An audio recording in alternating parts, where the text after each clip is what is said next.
But when they actually be peace with, we are not ready. They were not completely ready. A man blame law. And police might understand, they understood the law. They cannot keep someone even though they have an order. So when case even if police were 30 days order to keep you, and we 5 days, 7 days, I say go to court because cell need you both for them. I say do you understand? So, but reason it, if you go and watch the videos this person made for all of you, on or two, I gonna video, when I gonna FYP enough video. Come and arrest me, let me see. Poor people, broke people, when you look at those things and they one line, you will be triggered again. Man, the perfect. Sometimes they don't make you don't even do emotional in law. Thank you for that comment. You don't do emotional in law. Oh. Obela akwa afọ me o utemu nke njiboro mmadu. But man the emotional na law because onye bụ ụmụ ya put online, onye bụ ụmụ ya put online na ha na-awa agwọ na ha na-eme nka o wuteli ya. Onye akọla akụkọ wuteli. People are being sentimental in this case. Ụfọdụ amara na ndị na-enwe anwụlị na ga check ndị na ifu na-enwe anwụlị adọla gị fa. Including ijele ụmụ agwa gị gị relax ya. You get the information from me, man, not the legit. You get from me. Yes, I got caught. On a prison. But is that forever? No. Till the time I get me taken. Simple as that. I just let me be happy, but I wanted to keep it. I don't know how call line. It's here since this thing would have not been going live. Apart from Gahunga at that time.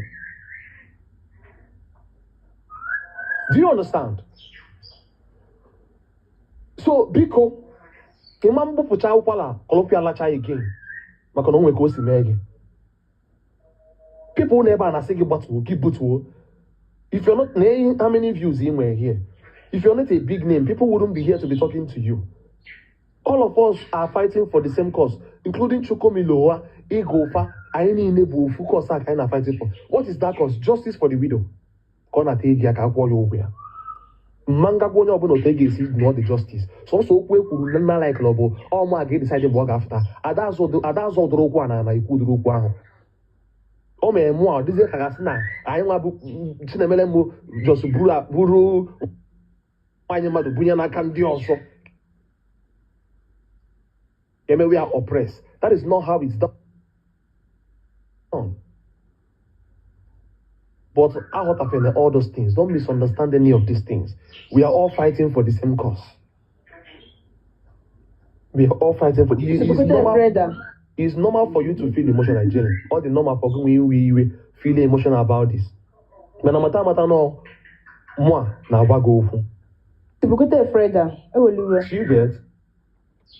Do you get? So don't reason all those things. No, somebody should not tell me it is just words.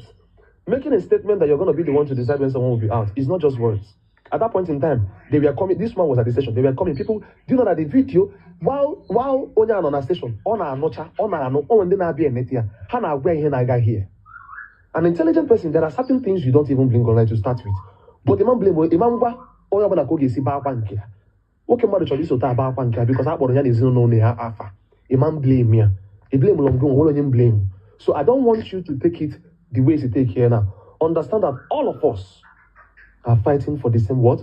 Justice for this widow call we take here. The widow, if the widow says tomorrow that okay, she wants to let go, she is done. What will happen? Piam, everything will do what? Will settle. I want to remind every single one of you that if I was the one in this same situation, so many of you will be happy about it. Because I was almost the one there. When some of you who are angry now, we are jubilating. I watched the live stream. People were celebrating. Don't forget, because people also on your own case, you or the cable who can appear. Mano Ruzina case Yatoalia would they be with oppression. But if I was there, you people wouldn't have called it oppression. If players had entered inside maybe the cell, as if people claimed that I entered, or Namga caught, you people will not come here to even only Omike Ijele Hagis or Nandiga fighting. Likewise Sokoha and a few of them. Then Nandinke the woman can they happy.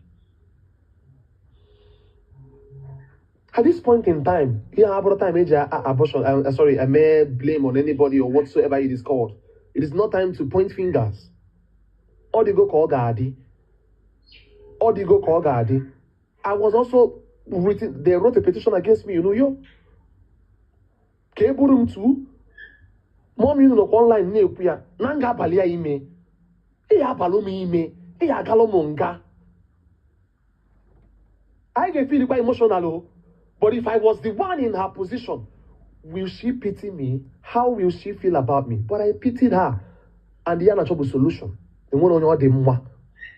At the end of the whole day, she's a mother. Chinemelem too is a mother. So let us balance everything it is we are talking here. Let us not be sentimental. Onye zoro mo nzonzo na afu mkpụrụ anya na afọ ọchọ na afọ ọ na-achị ị ga-abalụ m ime mmesịa gị. Those words got to me. Amalom ko si kwado mana nyama amalo ka mo si kwado.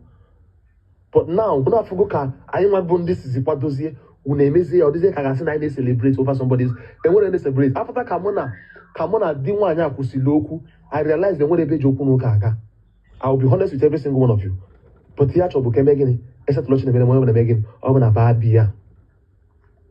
Because that man, I will put it to you, every one of you here, that man is a good man. Ịkpa nkata with mmadụ ka onye adị. Ọ bụ na nwoke nọ online ma nwoke na-ekwu okwu, a lot of things wouldn't have been happening here. It's from a place of a man where hot here. They dragged that man into this. Onwala idea. Marife na aga no. He is a good man. I'm one good na support here. So phone from them, which I'm not gonna call name. Maybe she's watching me. Be a poor Muslim is okay. No go time meja yobiko. No be reyo. Mubiko mbalo si no drop am naka. Odrom naka.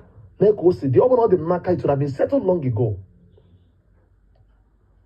So every single one of you should not be there and be saying we are oppressing her. No! Because all of you are supporting evil. Majority of you that stood for that woman. Nobody, none of you come and real account here. Only but a few of you came for her. Your online fighting battle that they should snap cut order and show to you. Are you not stupid like that? Are you not okay? Abi, are you okay? See, you get cut order online because Nifi in Asia. Your Google is there to help you. To go and browse it. Even police would never want to keep someone for more than 24 hours or highest 48 hours. Enter car and come around. How many of you made a move? The woman they post video. Tag ya. How many of you went to write her children? Kesia, can we get your father's number? Let us talk to your father. Lazy ass fans. Fake fans. I'm sorry I'm using this word. I don't use such. I can't even find the on TikTok. It won't stop me from praying because I stand for justice and I stand for truth. If I'm come and mock me and curse me, it's your business. But being a Christian or being a child of God is not a reason why you will see evil, you will cover it. None of you could go to her page, TikTok account, go to her children's TikTok, write them to give you their father's number. That is how you show your love to somebody. That you love someone. It's not to come online and be shouting and be screaming. You are screaming, he love her, so that when she comes out and sees the video, I'm not fight here. I need name a Sifa and no name. They all are manipulating this case for goodness sake. They are open with the The other will even tell you people to stop. The man is no matter what they say, Gunu kusi post to name why you implicate. When I post to name implicate Mbobona, never post online. And implicate, man, actually got protest. When you put a report, when I follow cut order, when I got pull that guy yesterday. Now we made illegally. Only made a video. Another person made a video tagging Soludo, tagging Peter to these people. Let me tell you what to do. I will dress corporate and I will come online and I will speak. I will be so fluent and eloquent that I want to seek for justice for this woman. You're not tagging the long way for you know, bully anybody or oppress anybody. What effort have you made to see that this thing settles? Abro phone any moon fight here. Now that's my DM on WhatsApp. I say, okay, K dossier. But pride wouldn't let you people go to Chinemedem. Chinemedem account is open. Go and write her and tell her to forgive and forget. She will understand. Don't why you couldn't go. Let her forgive and forget. When I never made justice for Guinea. I know some of you are going to go live to reply me. But just tell yourself the truth. Is that a way to fight for somebody? Without making proper findings on how to settle the case. You don't know how to reach out. Some of you don't even know where she lives in New York. She doesn't know you people even. I don't want to go to this extent, please. Because they want me not to come live. Now, that is something I don't want. I just want to calm you down. I need to know everybody, factually fine. I don't have issues. Issue.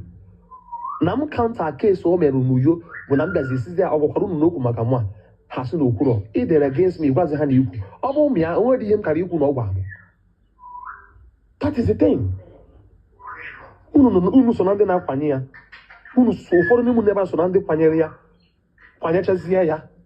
Yet even though no na fugo level on now from police now to prison for the meantime yet none of you want to bring your guards down and understand that this is the point of apology, the point of reconciliation, the point of settlement.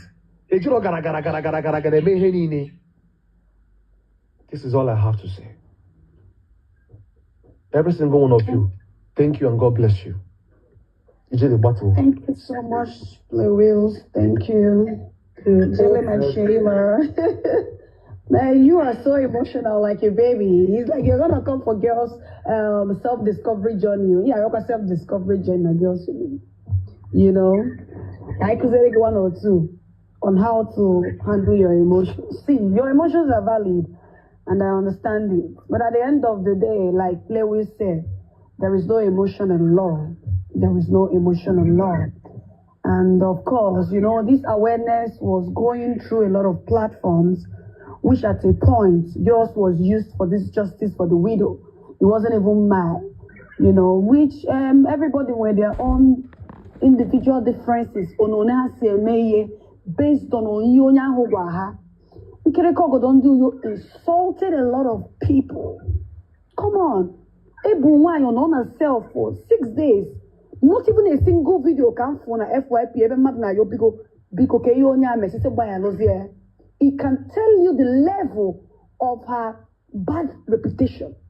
The level of bad reputation. Easier for Kegoma. A good name is better than money. Iwe ni name so ki go mana reputation kogi ego kogi. So at the end of the day, you can't beat a child and tell the child not to cry. These people who are rejoicing, they label them a lot of things. I personally, they insulted me too. But don't want them madumbo.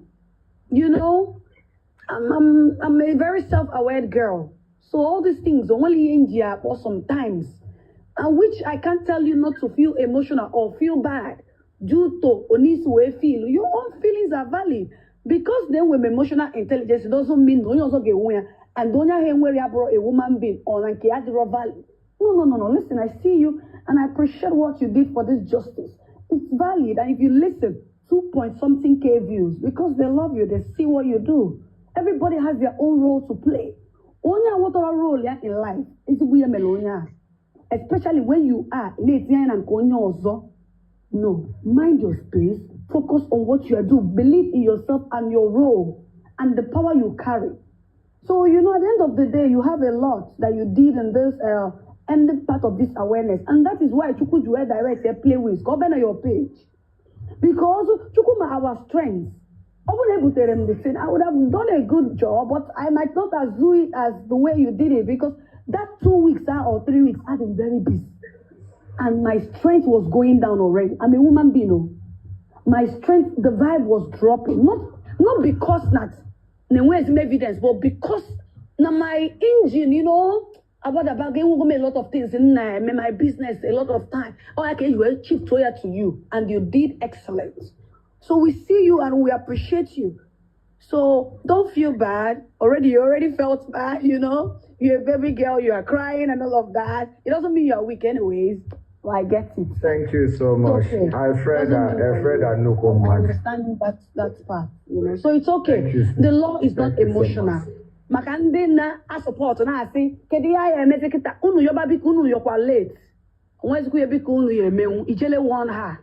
Ijele won yo yobo na boss aka na satisfy to that. Ijele gwa ya wa.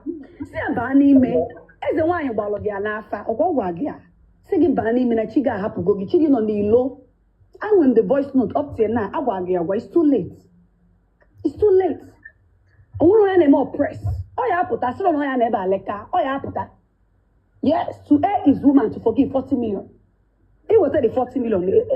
Come on. To err is woman to forgive 40 million.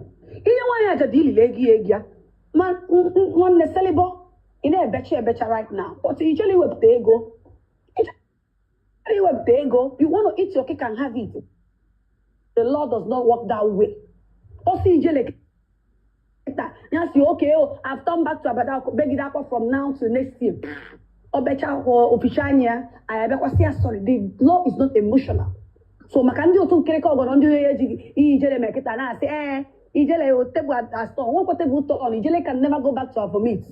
But it's not possible. Makonga back to our vomit. Why I have boy. Okay, well, I was short wire on her head. Almost year pay. So, Bahulu. Why on a agent in my care mail or love for an agent? Love for your Abuja say, Yabite, no agent, Kenya freedom. Okay, for Odi, I don't mind this woman. And then who are the key also? Oh, yeah, but I don't Carlos and Grab Yarore. We're looking at one at TikTok. Do your worst. Imagine we are the God of the widow. God of the widow. Don't play with widows, so don't play with widows. Do your worst. When it will come. The law does not work that way. Mind you, the law no. The evidences against you are proven. You are guilty. Simple. The law evidence. Against this person. Check evidence. I found the legit. No need. One way by Maria. Naga body school. Simple. Till the next time. So please, let's all get it right. We're not bullying mother. We're not emotion and this country. We're not bullying anybody. Whatever you are doing in life, be careful. Watch your words. Watch your mouth. And know the kind of people you have around you. It can also be you tomorrow. This night. Do you have the right circle? Are you a quality person? Able to get to donate after. Just do one question. Just show what it's earlier. It's earlier happened there again. Hanai. Happened then to give power. It just go. Chubego, make it legit contact. Makam Kawazi or the parade. Makandine post to mother HIV. A lot of you. One by one, I'm gonna pick you. One by one, every pick him on you. Who are you? Who are you? When this is the yes. Only men in America can men. Nobody want to associate themselves with such person. Bad reputation. They gotta go and check what Google is saying about her. Bad things. Google has recognized you right now. If you're Google about you. And I warned you. I told you. So to err is woman to forgive 40 million. Unu na ye gakita. We also next year na person na wan yakwo boju nwa no. How much guy is sitting bi I'm not a lawyer. Na they will take 40 million cash kita. Come on. Ono cheba put as there ojoku boju. The man and guy agago case end there settle with 40 million. Na they don't on TikTok now one again. But they will see that again. On a straight line, watch what you say. They are picking people one by one. They are picking people one by one. It's not a threat. It's not a threat. Watch your words. Check when the bull. Hejukwega hejiwebe looking. Hejuwa contact. Makandiaga unje kuche. Unje kirikiri. Igebe. Ayamanyamo. You got to be careful. To err is woman to forgive 40 million. Give us the money and it's okay. You can't be pleading without nothing. Unu never na ayo biko for her for Ayawa. mmadụ 40 na grupu nkirịka obodo ndị you contribute ọnụ 1 million menụ na ya nọ na-eche unu tara ezigbo di menụ na ya ndị niile na ụdị nọ na grupu ya jụ unu wit unu na-enwe mmadụ 1 million kezi isi dị unu na-anụ ndị na-anụ dị contribute 1 million ndị grupu ya ma ọ mee anyị 1 million 40 just 40 million just one living room designing. So pay for it. Careful. Mind who you follow. Mind who you call your mentor. Mind the people you follow. It gets why. Kapo yozo ko kutu. Makono ego mu. Biko. Further why you ma. Dalu so.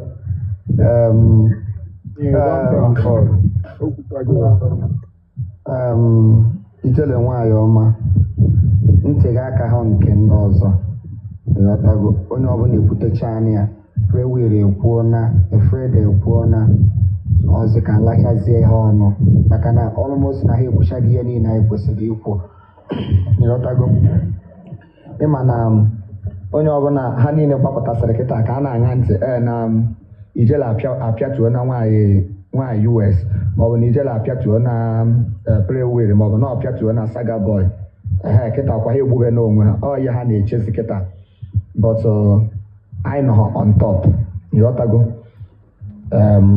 dute etu esi were mee explanation etu tinsi si were dị na-etinyekwu nke nsego biko gbatute ọ dike ka ịbụ onye jiri iji mmadụ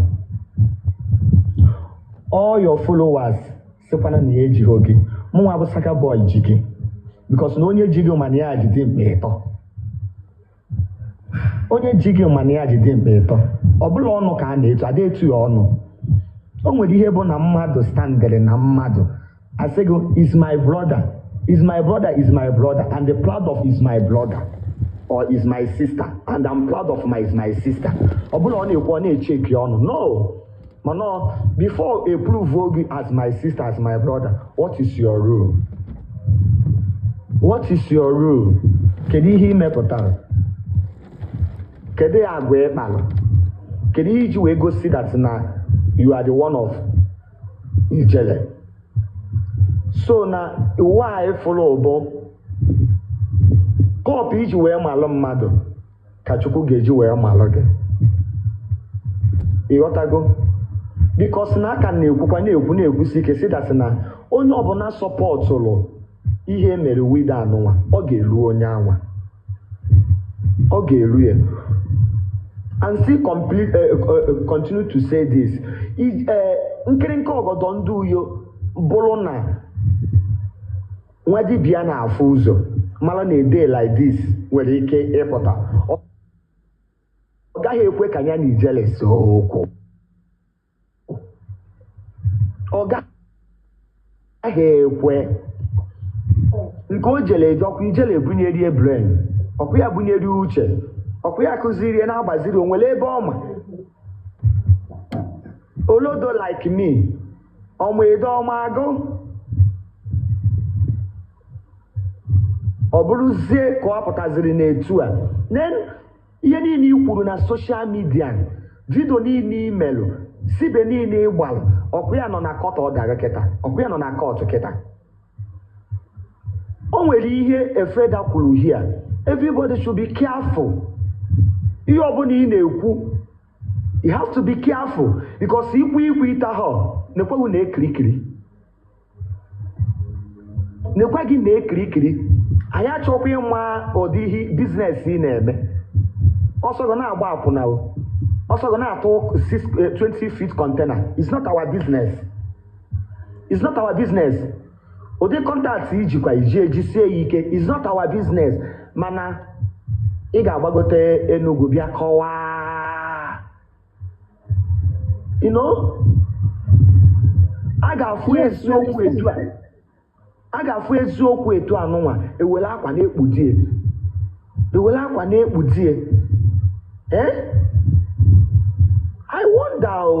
I wonder oke kịta anụnwa ọkwa today ka m na-escroll my phone fụ ebe Chizoba na-ayọ Chinemelụ m ngwazini biko na ihe agbaghalụzini ma ọ mịa anyị ei nwanne ọ bụrụ na mmehie adịghị n'elu onye na-ayọ mgbaghalụ mocking priest mocking ị na-agwa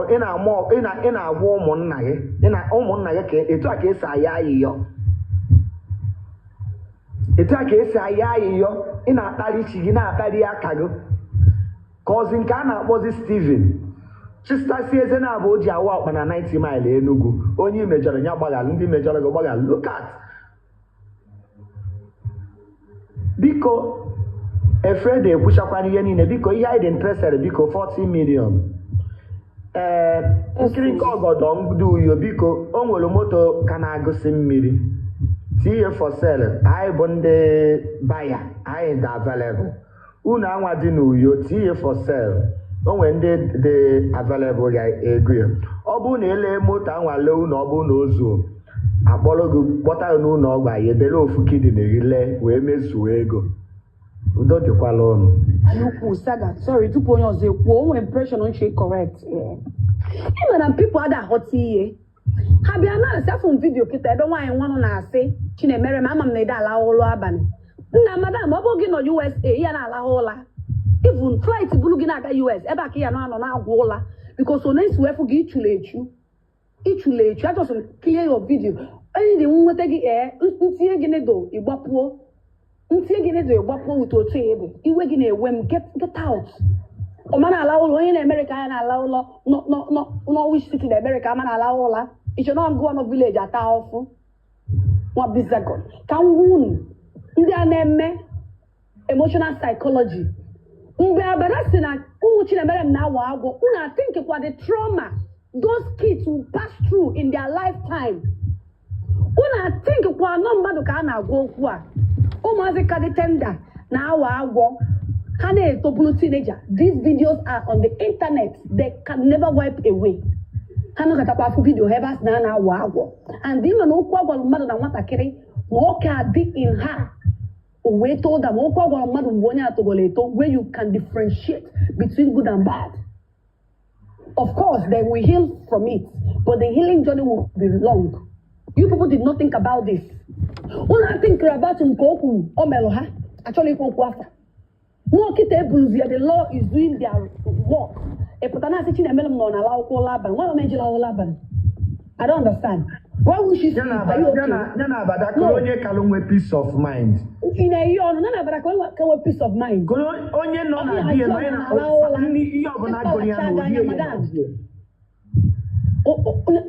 na kusi adie deceive ndị mmadụ afọ page gị dị chule echu iwepụrụ ezigbo phone iji eme video ị na-ajụ Chinemere m nọ n'ala akwụkwọ ụlọ abalị Efreda ị ka na-agafa from here ọ na-ala ụlọ abalị ọ na-ala ụlọ bịa lọchiteli ya akpa ibu Mrs. Ibu come and sleep for her ọ na-kusi deceive onwe no ka ọ gbaghalozie ya ka abịara pịawa ya azụ ọ ya agbapụta o mee ya nke tọbi ati onye 40 billion onwere onwe ya a lesson must be taught to people in life don't want to eat your cake and have it it's never done contact na massacre where in there contact na water choke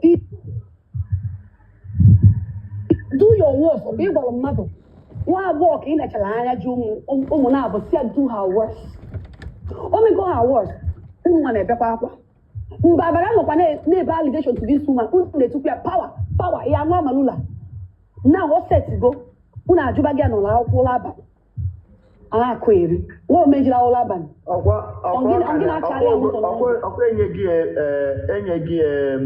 Enye gị Good News Bible ọpụta na otu Ọgọst and 20. Ọpụta na otu ego Bible. Ịpụta na otu Ọgọst and 23. O wee bụrụ ihe kwuru ka a na-eme. O wee bụrụ na all your followers enweghị ike ilezite nwurugo ma ọ bụghị $1 million which is $600. None of them. Ebe ka ha fụlụ ego. None of them. Ijele one how. Ijele gwakwa ya agwa. So this woman a lot. all the battles you need, the police station need in the Lagos, Ijele Akabodo Hancha. Onwere secret Ijele leak. Onwere secret Ijele leak iri ha. Yes, and how will okwu Ijele as the Mugu. Ijele gwa leak ya ebe anụnwa. Ọ gwara agwa si adiko onye ụmụ ya aje gwa ụmụ ya. Ha nụ ha na asị na anwụrụ abada pim. Ha kpọpe ihe onyonyo ha yọba dịka ọgbaghalụnụ bebe akwa yọba. Saga ka ngwa gị that format cannot work. Ịma why? Onwe ndị na-amụcha nwa taa the law jide gị from ụlọ ọgwụ ebe mụrụ nwa na-abakuje ya napụ gị dat nwa onwere ihe pụta ya. Those people mma ka dị ndụ mma ha should go and take care of them ka ihe na ke ya di abada enwere mma let them go and take Chigoba jee chekwa ụmụ ejimi ya ọnwụ ya ọ na-aghọta James anọrịa nke na-ele anụ ewu anọrịa. Also, I believe that they get up next year. How about 40 million? It is not valid. They will speak for them. I will not answer you. 40 million. I'm to target 40 million. I'm to target 40 million. No, I'm to target believe put no. Oh, Ijukwegi ya contribute. I'm to target 5 million. Kita. What about to target? It's not let them begin to cry tomorrow. Okay, I'm to target no, but they cannot release their hard-earned money. Let's try it tomorrow now, okay? They will never release the Ona Nigeria. Kamadu release the go. No quick they play. No, they play my fan. They play. No try them. If you try them, you go see get up Biaxi. Also have a backup from that next day. Oh, when they have to walk, Manaki Kuchaloku, you will tell ego and a cook 40 million. You put us yoku, how much are you bringing? Yes, how much are you bringing? 5 million.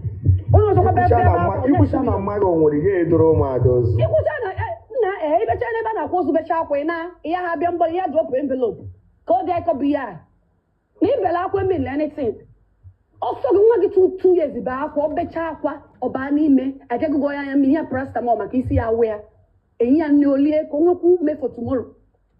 So what we can do is have becha akwa I comment in a comment section wee si unu ndị na support ya ego ne contribute to go from TikTok and Facebook. How many million? Because what we are talking about is 40 million with the damages. How many million are you able to raise from this cry?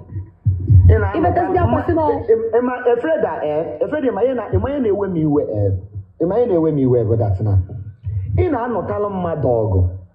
na fight to somebody. But when the intangible something is iji were na anụ ọgwa no so see your power and your strength ebo iwepụta TikTok or buy camera na-epiogharị na social na okay Saga, just like what na-epiogharị na page to page also when we buy na phone na yo biko ego ne konya wete shishi iyocha biko isi 2 million ndị ahotalo na Nigeria dị take and play first no shishi Tinubu ka mmadụ ya asi mo ndị anyị na-abara na council with di ha ọkwondo otu how many you have 14 million what is 14 million that they police jail last time that you cannot pay for your mental Ijele not labor about 2 hours Ijele not labor 2 hours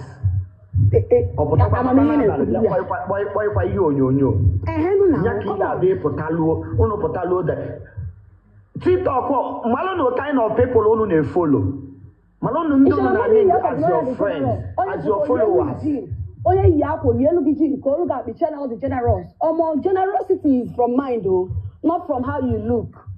It's not from how you look. I can use my last card to buy clothes and if I come with your problem nyegodu go so shishi menye gị onye ka ndị mmadụ ji wee sị gị na vum ka mma karịa statement agwara m ya agwa vum ọkwifu ndị eke na-achọ gị ọka mma n'isi n'elu kondo wutuo maka akparụ gị aka pịawa gị azụ. It's very very simple. Iwu to blue spinal cord gị na-atụ ọka atụ na-agbakwa maka enwede gị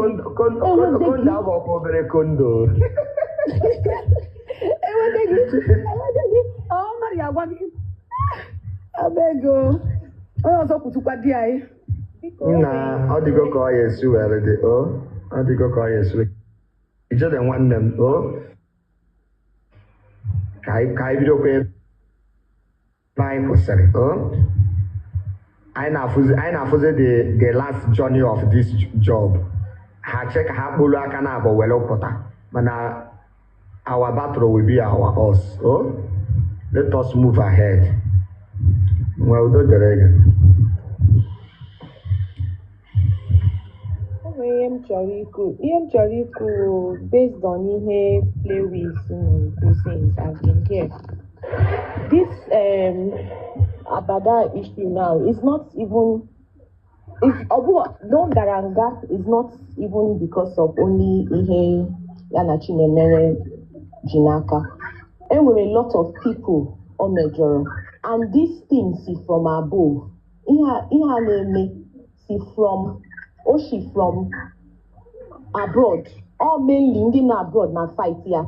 This thing. All mainly Indian abroad tikaraka no made this thing come back to an existence. So it's not all about maybe playlist or Chinemere or this one or that one. All fighting together. Hello, Bike woni o. Ijele Bike minute o. Ijele minute. So just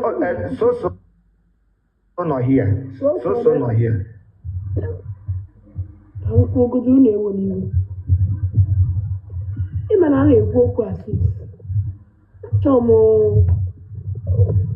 itinye ọnụ n'okwu a. Mmekwugo okwu a. Obi adịghị m mma.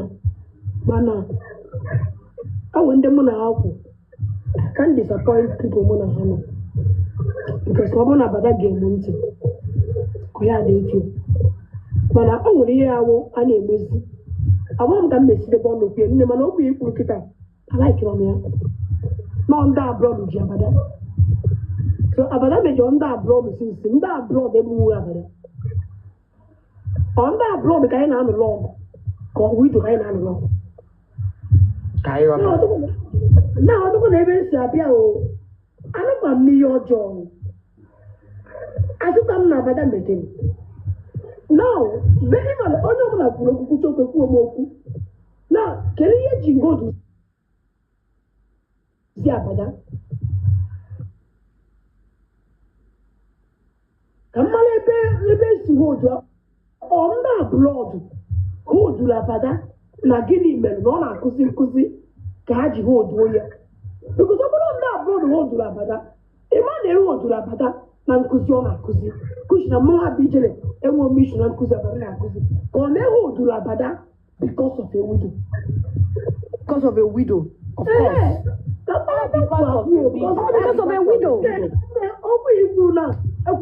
but eventually what are him na-ekwu I think the way Chokomilo and the ego is going about this matter we mwa bijele na wataho onye njijuwa anguli jele ji aju.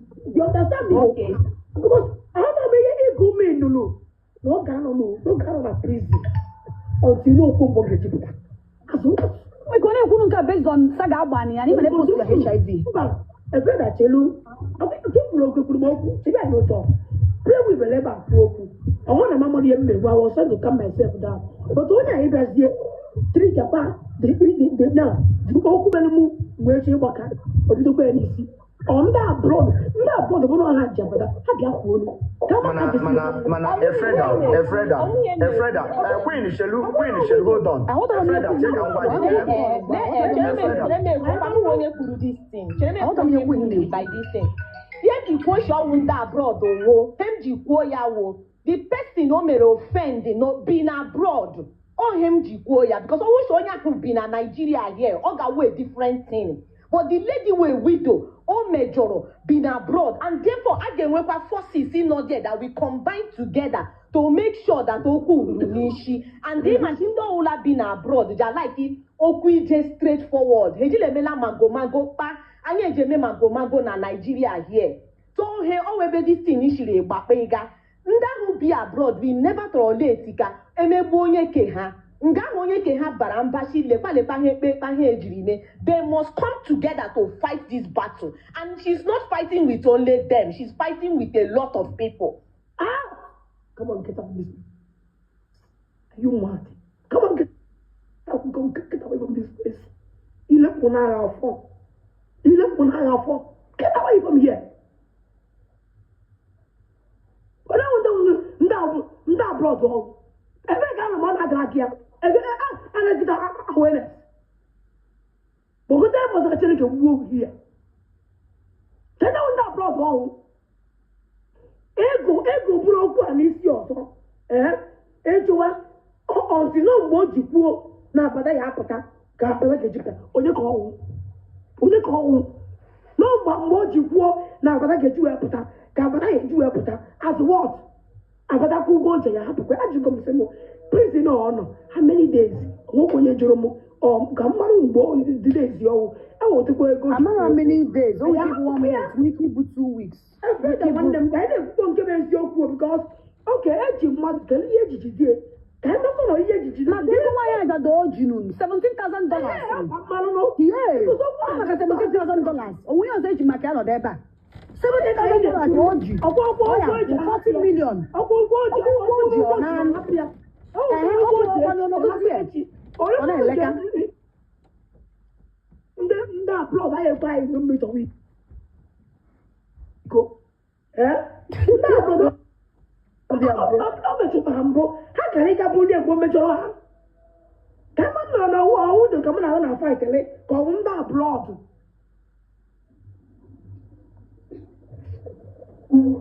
Hapụ go na ịkọ wrestling biko a na-aka ịkọ onye na-ele azụ ebe a ọ na-straight time hapụ go na ịkọ onye na-ele azụ nkerịka ọgọdọ ịkwụkwọ ụgwọ gị taa na ịkwụ ụgwọ ị na-anụ iweta 40 million onwe ihe ọzọ a na-ekwu ka ihe a na-ekwuru ogologo okwu ijila ego ịchọ ị na ọ dịrị possible. The Lord does not work that way. It doesn't work that way. And a lot of people will make a live stream. Mandi no obodo oyibo na-ekwulu gị ndị na America ha nyelu gị 20 million ekwucha okwu abaa n'ime unu eji ọchịchị idea onye ọbụla pụta na live stream ekwu na ihe a na-eme is injustice nwanne gbapụta 20 million ka ọ na-esigodu ọbụla ịbịa gbanyela kamera na-akọ akọ ndị mike eje aha weta the money na in America weta pay the money change dollars ozugbo ka ihe anyị dị ego change the dollars ka ihe anyị dị ego madam. Una ask na life akaja mbene na asusu oyibo. What are we going to do? She has children. Na asubo oyibo. Isuchu oyibo iban your life okay? Je na diga a kiss me 1 or 2. Na ko bullshit. Na ko enwelola isi.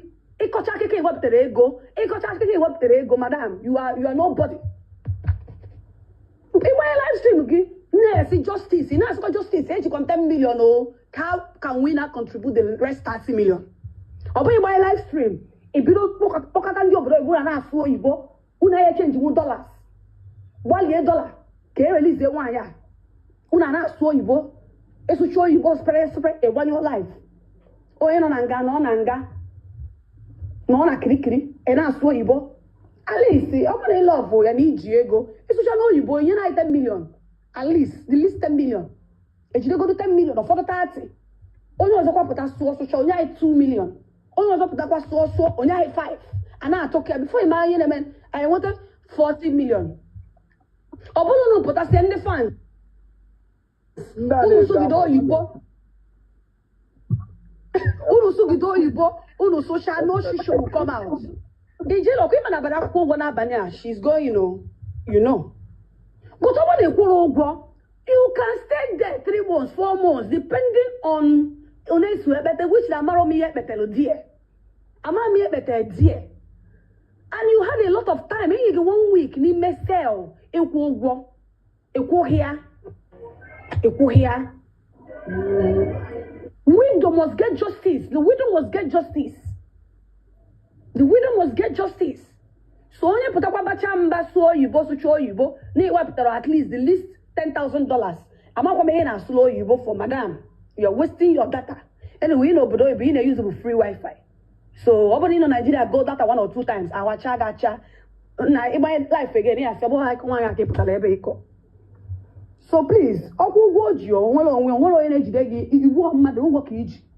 Man, if one wage in nan, or walk here, a wage where now. At least, but they can be a forget what is Yatina Lemota Leona. Go 30 million kaiji yobandia. Can the more. Ijelo, good evening. You didn't do it. Instead of you to sell your car, sell your house and pay this widow her money. Because you ate her money. Yet, our kunu na for pride though. Kunu na for pride in the madu way. ka unu na-afụ pride ndị mmadụ na-enwe instead of nwaanyị a makwa na ọ na-ejekwa nga o na ọ na-esi na nke aga boarding school ọmakwechili poor things ịmakwechili ya ndị n'obodo oyibo apụtago gị na-asị gị justice what do you have to say nwaanyị galụ na ndụ anyị iche na ọ bụrụ onye nwe nọ na these shoes na iche ọ ya pewa ya azụ onye ntụla ije tụọ na alụsị you don't understand the gravity of alụsị nwaanyị aga ute afọ ndị mmadụ more than 10 persons ka ọ pụcha alụsị 2 alụsịs ọ bụrụ onye nwe ọkala ịtụgo Chinemere m na alụsị banye na tụọ ya tụọ ụmụ ya tụọ play with ana agwa ga gwara mmadụ ọ bụrụ na abada ọ ya eje ga atụ play with na alụsị tụọ Chinemere m tụọ mmụọ na-eje li ozi na alụsị mana ebulu gị ya kịta unu atị nke gbago ka ka ya esi mee nye 40 billion ya akụ eri ka ya esi mee ịsụsụ oyibo ebe a n'ụlọ iji okwu ego ị na-enye ị na-asụsụ oyibo kedu isi oyibo ị na-asụ ụlọ madam ntị na Amerịka kedu isi oyibo na-asụ dị unu sụsụ oyibo na-enye nwaanyị mmadụ 20 million si ngwa nke a nke na support gị wit biko onye ọzọ kwutuo onwere onye ejili ya illegal the law adịghị ihe illegal na Nigeria adịghị ihe azụ ụlọ onye kwụ ụgwọ ji ọ na ama m na ọ na-ewute ijele ọ na-ewute ọnwụ ụmụazị but at the end of the day ọ consider ụmụ ya mgbe ọ na-eli ego a ọ consider ụmụ ya mgbe ọ na-eli ego a so let's not consider who did not consider her family and her future the future of her kids let's not do that ọ consider ụmụ ya mgbe ọ na-akpọ ndị mmadụ politics mgbe ọ sisi dite n'oge ọ consider Chidube nwa gị wake up ọ consider mma gị osisi bụba gị n'ime onye na-agwa gị ihe orego obi anaghị ekwensu change jụọ ya n'ọfọlọ ọzọ ọ consider gị mgbe unu jere Abuja osisi bụba gị ọ consider the only child inwe ofu mkpụrụ anya iji afụ ụzọ consider ya ọnwụkwa 4 ọ nwụkwara 4 enwe ofu osisi bụba gị so my dear ọhụnwekwu ya ọzọ a na-ekwu maka ya ọkwa 40 million ya naba ọkwụ ya is left for the Lord to do what they want to do is left for them to do what they want to do nwa ọba ada mmadụ ọ bụrụ m jee na alụsị na ọ consider my parents wee bụrụ m jee na alụsị mgbe ọ bụ ma onye Nnewi ha ada Anambra name them many people o nwere onye consider na ha bụ the only child of their parents so let's be on a straight line mana onye sọ na ọchị ekwuola ya ụgwọ that the Lord is massacre we are going to collect from you as far as na-enye anyị counter na ego ị na-enye anyị dị legit anyị nara gị ya bupụtelu gị your girlfriend or your husband or your wife or your auntie or your mother it's simple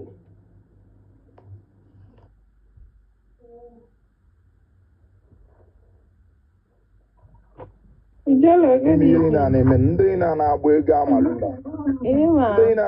amalula ka ebe pancha ya ndị na-eme ego amalula inwe heart of a mother ọtago o nwere ike ọ na-eru gị n'arụ in as much as maybe ịma ya personal mana one thing m chọrọ ikwu ebe a awụghọ m onye okwu onye na-awụ let's talk ka ekwuo maka a na-ekwu okwu enwe correctional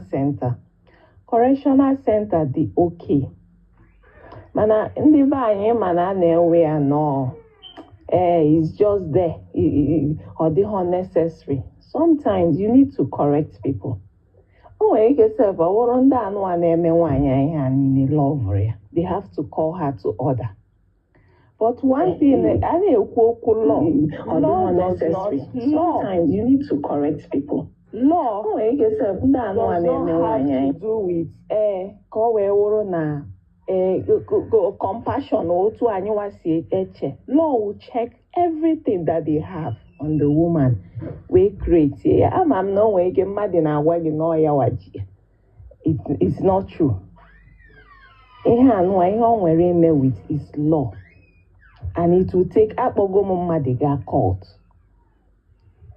ewetego m evidence erikwa ego sikwa ego asị ha ama m ihe ekpere dị they had to look at the threat look at the boastfulness look at ụdịka okwu onye ahụ na-ekwu so enwere reasons ya ọrandụchara ihe a anyị nwa nwee ike we don't know about or ya dị deeper than we think so if those evidence are there onweghị onye ya ga nọkọta tụọ ya nga for no reason. I'm an almost involved. That is why, as a mother, anybody name anything, as a mother, you have to be careful.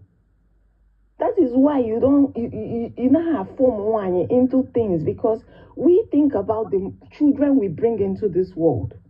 We think about them. And you want to consider her first before you name anything. So if you say you love your children, you have to show compassion by your character. And you have to live like Christ-like.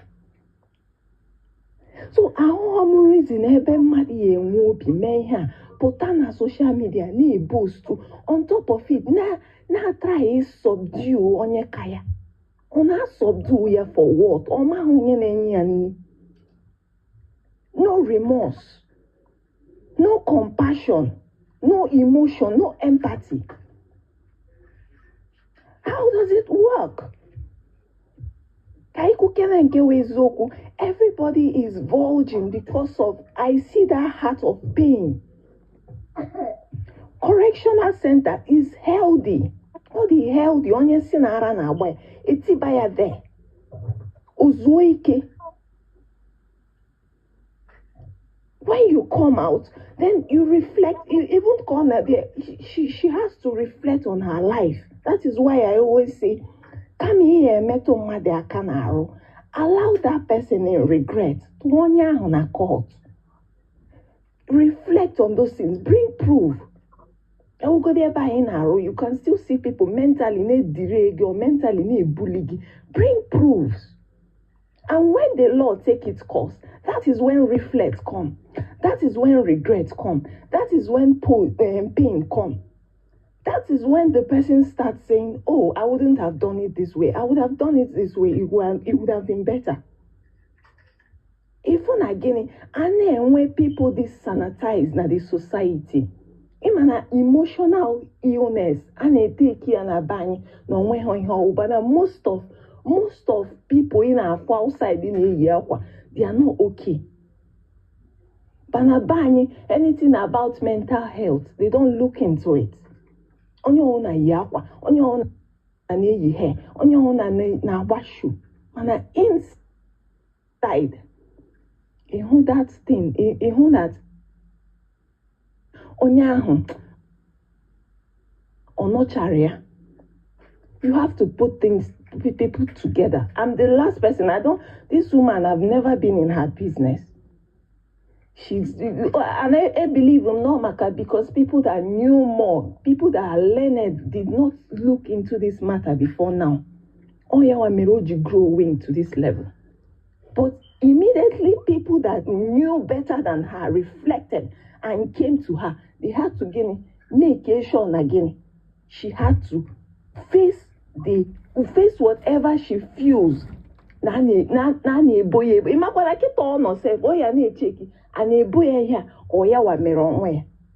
will have a better behavior when she comes out.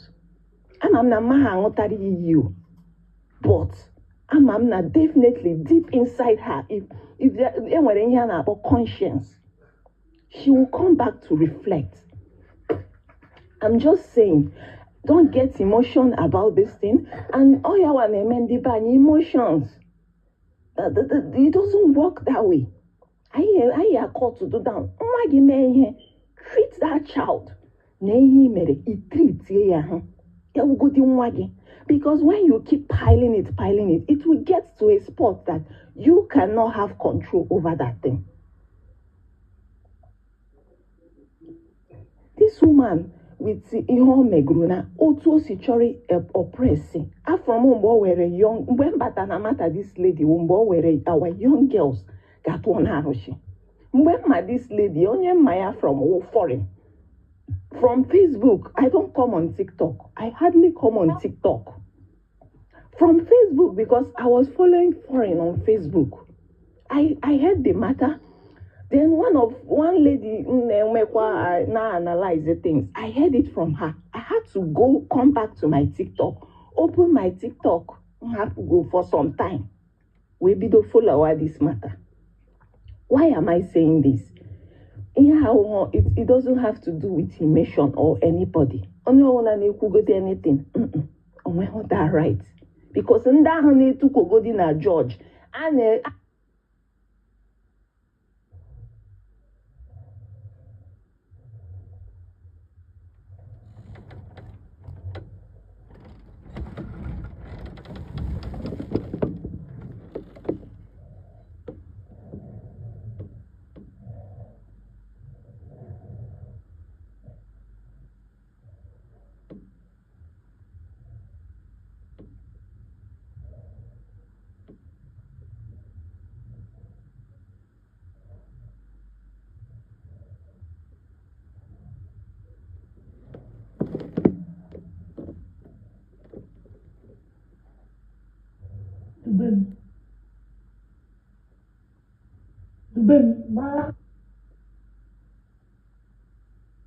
Gina na page.